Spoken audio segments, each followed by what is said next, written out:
Let's talk about Tom of Finland, which I assumed would be a documentary because it's Tom of Finland is the Finnish artist Touko Laaksonen, a gay erotic artist from the middle of the 20th century was when his work kind of started to come into flower. It's not actually a documentary at all. It's a biopic, and a very straight-laced biopic.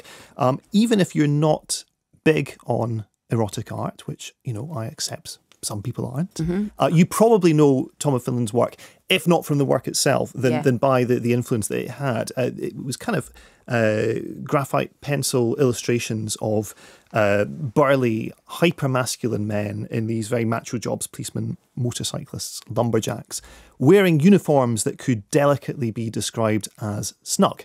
And this was an aesthetic that he kind of came up with by himself, but then fed into everything. I mean, goodness, from Robert Mapplethorpe's photography all the way through to the village people. It all has its roots in what Tom of Finland came up with.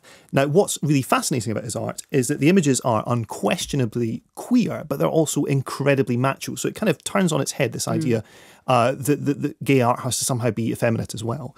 So it's directed by a Finnish filmmaker called Karkovski, who's about to make a biopic of J.R.R. Tolkien, his younger years, his time in the war. Now, if you imagine what a Tolkien biopic would look like, or would probably look like, so it's going to be this very sort of respectable, BAFTA-eligible creation, that's kind of what Tom of Finland is, despite the really transgressive nature of its subject's work. It stars an actor called Pekka Strang, who plays Tom all the way through from his service in the Finnish artillery in the Second World War, right through pretty much to his death in 1991. And it falls in the pitfalls that respectable biopics always fall in, which is this idea that you're kind of zooming through someone's life, so certain very crucial incidents are passed over a little too quickly, other ones are dwelled on that aren't so interesting. Also, there's a necessity for old age makeup, which is never as convincing, I think, as people believe it's going to be. But what it does do very well is show where his art grew from, because you have this idea that he's drawing in order to give voice to repressed desires, but then he's also appropriating these, you know, the men in uniform. These are the Nazi and Soviet soldiers that he fought during the Second World War. These are also, to an extent, the policemen who would patrol around gay meeting spots in Helsinki and, you know, brutalise the people that were there. So it's this idea that he's taking these forces of oppression and he's making them cheerful participants in the gay lifestyle, which at the time was, of course, completely illegal in Finland and many other places as well.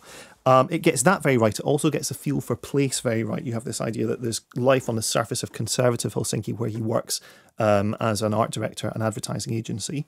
Then you have this kind of noirish, I suppose, a kind of a gay underworld where people are meeting up at clubs. They're going for, you know, parties at people's houses, but it's all very, you know, silhouette, cigarette smoke, boots kind of clacking on cobbles, and it's all very cobbles, and it's all very evocative.